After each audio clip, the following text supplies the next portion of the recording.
Imagine waking up from a coma and realizing your twin brother stole your life. Not just your name, but your job, your home, your girlfriend, and even convinced your parents you were better off dead. He thought I'd stay buried. But I didn't come back to talk. I came back to take everything, one brutal piece at a time. My name's Noah.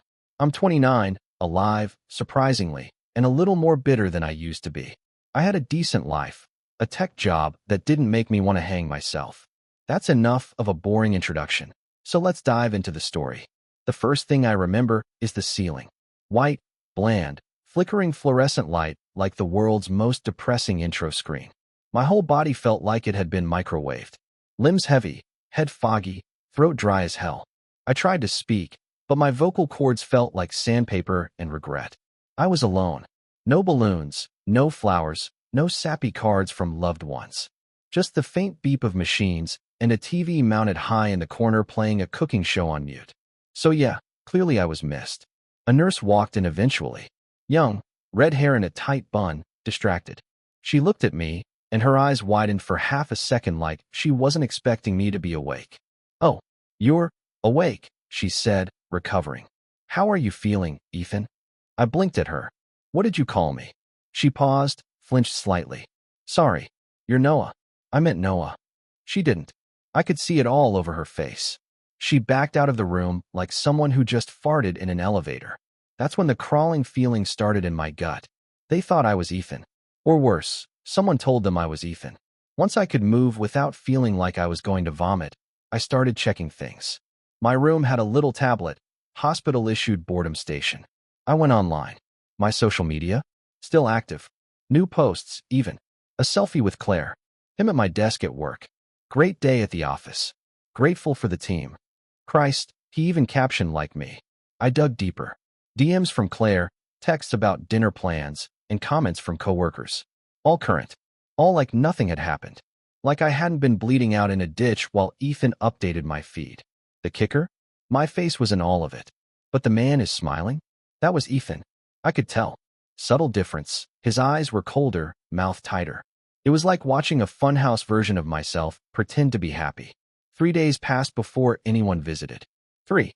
My mother walked in first, followed by my dad. Both of them acting like they'd just been told I was revived from the dead. Which, in fairness, I basically was. "Oh, Noah," Mom said, voice stiff. Dad nodded. "Didn't think you'd wake up." Not exactly a tearful reunion. No hugs. No, we missed you. Just quiet tension and the awkward energy of people realizing their backup plan just came back online. They sat for 10 minutes, made stilted small talk, then said they had to get back to things. No mention of Ethan. No explanation. No answers. Just two ghosts dropping by to make sure the other ghost stayed quiet. I didn't lose it. I didn't scream. That fucker stole my life. I smiled, nodded, and pretended to still be woozy. Let them think I was half broken. Let them think I didn't know. Because now I did. Ethan had taken over. Fully. Work, Claire, family. He'd stepped into my shoes so hard he'd broken the laces. And nobody stopped him. Hell, it looked like they helped him. I spent every spare minute pretending to sleep while actually watching. Reading. Planning.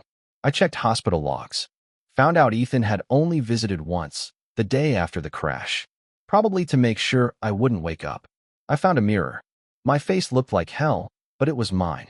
I still had that scar above my eyebrow, something Ethan didn't have. Has. Whatever. He must have used it. Surgery? Makeup? Digital manipulation? Bastard had a tech degree, too. Maybe he got clever. Didn't matter. The point was, he'd pulled it off. And now the world thought he was Noah, and I was just gone. Fine. Let them. Let him live in the skin he stole. Let him get comfortable. Because I wasn't going to announce I was back. I wasn't going to knock on the door and ask for my life back like a whiny soap opera character. No. I was going to haunt the bastard. From behind the screens, behind the eyes, behind the scenes. If Ethan wanted my life so badly, he could keep it for a little while longer. And then I'd take it back. One piece at a time. The thing about perfect lies? They're like glass. Look solid from a distance, but get close enough, and the cracks start to show. You just have to know where to tap. I got discharged a week after waking up. Still sore, still limping a little, but alive and quiet. I didn't tell anyone I was coming out. No big announcement, no calls to family. I let the hospital think I was heading home, and then I didn't. I found a room for rent under a fake name, paid cash, and bought a burner phone. I didn't want a life yet. I wanted surveillance. First target? Claire. She was still living in the apartment we shared, now apparently. Shacked up with my twin like this was some Netflix thriller where no one asks the obvious question. Hey, how'd you suddenly become this much better in bed? I made fake accounts. Instagram, Twitter, and a few niche subreddits she used to lurk on. Nothing aggressive. Just watching. Scrolling through photos of them. He even cooked the same breakfast I used to make for her and posted it like some loving boyfriend flex. Claire commented, "You've gotten so good at this." Yeah, probably because I taught him how to make that damn omelet. Next target, my coworkers. Or his coworkers now, I guess. Lucas was the easiest to start with. He'd been my closest friend at work, the only one who didn't speak in tech buzzwords or corporate diarrhea. He'd even covered for me a few times when I ran late, which Ethan definitely took advantage of. I found his socials and set up another fake profile, just a guy in tech, new to the city, curious about the company. I messaged him, asked about the culture. He mentioned Noah in passing, called him sharp, a little colder than he used to be. There it was again. Cold. That was Ethan's signature. Efficient, polished, and about as warm as a dentist's waiting room. A week later, I caught wind of a party. My party. Noah's 30th birthday bash. A surprise event hosted by Ethan, except of course, he was Noah now, so no one thought it was weird that the birthday boy was throwing his own celebration. Invite only, but the event was public online long enough for me to snag the details. I sent in a guest message. Just one sentence through a fake profile. Can't wait to see the look on your face. Petty? Yes. Effective? Very. I didn't show up in person. I wasn't ready for that. But I watched. A friend of a friend went live on Instagram and panned over the crowd. Ethan stood near Claire, wearing my leather jacket, one I knew had a ripped inner seam. And he was smiling, but twitchy. Kept checking his phone like he was waiting for a ghost to show up. Good. I'd planted seeds. Now it was time to water the paranoia. I started screwing with him digitally. Logged into some of my old cloud backups. He hadn't locked me out of everything, lazy bastard, and edited calendar events. Nothing huge, just subtle shit like moving meetings, rescheduling dates Claire had mentioned. Once or twice, I deleted things entirely. He missed an appointment with a client. Then a dinner with Claire's friends. She posted something vague about flaky guys with memory holes. Ethan replied defensively. Classic move. Then came the flashbacks. See, growing up, Ethan always hated being second. He was technically born 3 minutes after me, and those 3 minutes were his origin story for every imagined slight. When we were 10, he got grounded for copying my science fair project. At 16, he freaked out when Claire chose me over him. Yeah, she knew both of us back then. And at 21, during our worst fight, he screamed that I always had everything handed to me. Which was hilarious coming from the guy who literally took everything I had the second I couldn't stop him. So I gave him flashbacks of his own. I created an anonymous email account. Sent him messages pretending to be someone who knew the truth. First one just said, "How's life in borrowed skin?" Second one, "Remember that time you cried because you lost the coin toss? You still lost." The last message was a photo. A scanned, crumpled note Claire wrote me in high school. An inside joke about Star Wars, her favorite candy, and how I was way hotter than your weird twin. I still had it in my old backups. That one did the trick.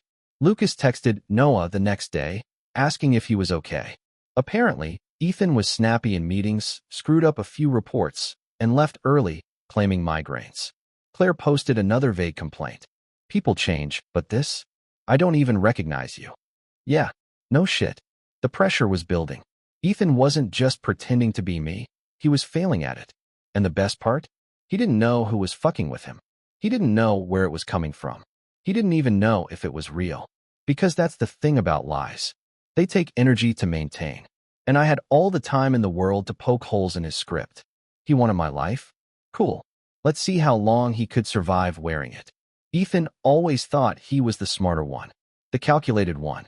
He was the type of guy who could wear your shoes, mimic your walk, even copy your fucking laugh.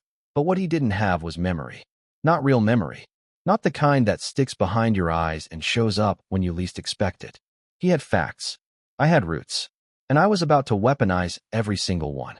The first strike came in the form of a birthday card. Not a new one, a very old one. We were 9. We'd made each other these ugly-ass crayon cards because Mom told us that being twins doesn't mean you don't need to say I love you. I found mine in an old box, scanned it, and printed a copy. Same childish handwriting. Same smiley face Ethan drew next to "You're not the best, but you're okay." That line had been an inside joke between us for years. I slipped it into his apartment mailbox. No note. No return address. Just the card. Apparently, it freaked him the hell out. A few days later, Claire posted a story. Just found this weird old drawing on our kitchen table. Ethan says it's not his. She included a photo. It wasn't his. It was mine. A drawing I made when we were 12. Me on the left, Ethan on the right, and a cartoonish version of our dog in the middle, licking my face. Ethan hated that dog. It always barked at him. I used to say even if it could tell us apart. The drawing had been in storage. I still had access to our family cloud drive. He probably didn't even remember it existed. That's the thing. Ethan didn't remember anything that wasn't useful. He could memorize Claire's favorite brand of wine, but he forgot we once buried a dead hamster in Mom's jewelry box and blamed the neighbor kid. Those are the things that make someone real, not the surface-level shit he was parroting. I kept going. Deepfakes were next. I had enough footage of myself, thanks to every stupid selfie video, every birthday toast, every vacation montage, to train a basic voice and face model. I wasn't aiming for Hollywood-level effects, just enough realism to get under his skin. I made a video of me, his dear dead twin, walking into our childhood bedroom, looking straight into the camera and whispering, "This isn't yours." I airdropped it anonymously during a dinner party Claire was hosting. Someone projected it on the TV by accident. Well, accident. Claire apparently paused it mid-frame and asked, "Is this you?" He said yes. She asked why he was in his own bedroom acting like a ghost. He had no answer. Lucas told a mutual friend that Ethan had started snapping at people. He claimed someone's messing with me and that his emails were being hacked. No one believed him because what kind of sane person panics over a childhood drawing and a home video? A guilty one. Then came the email. I forged a message using a real screenshot of an old calendar invite from when Claire and I planned our second anniversary. It said, "Private dinner. Just us." No, Ethan, this time. It had been a joke back then. She'd laughed, I'd laughed, and Ethan hadn't. He'd found the message and sulked for 3 days. I doctored it slightly, changed the date, forwarded it to Claire from an anonymous account, and simply wrote, "Funny how history repeats." She confronted him. I know because she tweeted the next morning, "Getting gaslit by the person wearing your boyfriend's face hits different." Even better? Lucas was starting to get suspicious. He posted a meme that said, "Ever feel like you've been working with someone for years and just now realize they're a total stranger?" Then like 2 tweets about imposter syndrome and conspiracy theories. Subtle, but not nothing. Ethan, meanwhile, was unraveling. He started lashing out. First, at co-workers, yelled at a guy for leaving documents in the wrong format. Then at Claire for constantly questioning him. Then, this one was beautiful, he snapped at our parents. Apparently, during Sunday dinner, Meredith asked if he remembered what they used to call his childhood blanket. He didn't, because the blanket wasn't his. It was mine, and that's when the doubts started trickling upward. I wasn't there, but I got the play-by-play from the security footage Ethan still had on his cloud storage. Guess who never logged out of that after taking over my life? My parents sat there, awkward, silent. Jack looked pissed. Meredith looked confused. Ethan looked like he wanted to crawl out of his skin, because his mirror was cracking, piece by piece. He couldn't keep track of what was real. What memory was his? What moment belonged to him, or me, or both? I was turning his perfect identity theft into a psychological minefield. He wanted to be me? Good luck surviving it. Let's see how long he can keep pretending before the people around him realize. He's not me. He never was. And now? Even he's starting to forget who the hell he really is. If there was one thing worse than my brother stealing my life, it was realizing my parents helped him do it. Up until now, I'd convinced myself they were just fooled. Maybe grieving. Maybe confused. Maybe caught in some weird denial that made it easier to pretend Ethan was me than deal with their actual son lying in a coma for 6 goddamn months. Then I found the paperwork. It started with a hunch. I remembered how Meredith always insisted on being listed as my emergency contact, even after I moved out. When I logged into my old health insurance portal, miraculously still accessible thanks to Ethan's laziness, I saw a PDF labeled Care Authorization, dated 4 days after the crash, signed by Meredith, and beside patient name, Ethan. They'd told the hospital I was him. On paper, officially, they swapped our names, and no one questioned it. Because, of course, they didn't. Identical twins, family involvement, the right tone of voice and enough paperwork, and nobody checks twice. The kicker? That authorization kept me off record. No bills, no official trace. Like I was a misplaced file in a fucked-up family filing cabinet. I kept digging. Bank statements, tax forms, a shared fund that Ethan and my parents had created months after the crash. Guess whose name wasn't on it? Mine. Guess whose savings account had gone mysteriously empty around the same time? Bingo. $48,000 gone. Every dollar I'd saved for a down payment on a house, funneled into a joint development project for family investments. Translation, they stole it. My parents and my brother. Together. And they didn't just keep it, they used it. Ethan upgraded his car. Jack made some shady real estate purchases. Meredith donated a few thousand to some smug little charity she liked to name drop on Facebook. I didn't cry. I didn't scream. I laughed. They'd always loved Ethan more. Not in the obvious way, just in the 1,000 small ways that built up over a lifetime. He got the bigger bedroom. He got the good schools. When we fought, I got grounded and he got therapy. So when he decided to take my life, they didn't stop him. They handed him the fucking keys. I figured if betrayal ran in the bloodline, so could revenge. First target, Meredith. She worked for a nonprofit, donor engagement specialist, which basically meant she schmoozed rich people into paying for projects they never visited. I used her work email, easy to guess, pathetic password, to leak a few internal files. Invoices that didn't add up. Travel expenses listed under names that didn't exist. Nothing explosive, just enough smoke to raise eyebrows. Then I posted a series of screenshots from the joint fund account, labeled them questionable family finances, and shared them anonymously with a watchdog group that loved catching nonprofits doing shady shit. She was suspended within a week. Her last social media post before going silent? I did what I thought was best. Sure you did, Mom. Next came Jack. Jack was louder, less clever. He was the kind of dad who shook your hand at graduation instead of hugging you, then told you to be more like your brother. He taught us to fix cars, build fences, and bury emotions. He also hated technology. So naturally, I recorded him. I pieced together a lovely little voice memo using his own voicemails and a few deepfake lines I generated with his cadence. Spliced it into a call where he admitted that Ethan took my money, that they all agreed it was easier this way, and that Noah probably wasn't gonna make it anyway. I uploaded it with zero context under a Reddit post titled, "Would you trust this guy with your family business?" It exploded. Jack's real estate buddy dropped him. His name trended in local Facebook groups for 2 days. Some angry guy even egged his truck. I didn't feel bad. Not even a little. They had picked their son. I was just the backup plan. Meanwhile, Ethan? He was in full collapse. Claire moved out. I don't know what the final straw was. Maybe the missing memories. Maybe the late-night muttering. Maybe the post-it notes he started leaving around the apartment to remind himself of things he should have already known. Lucas confronted him at work.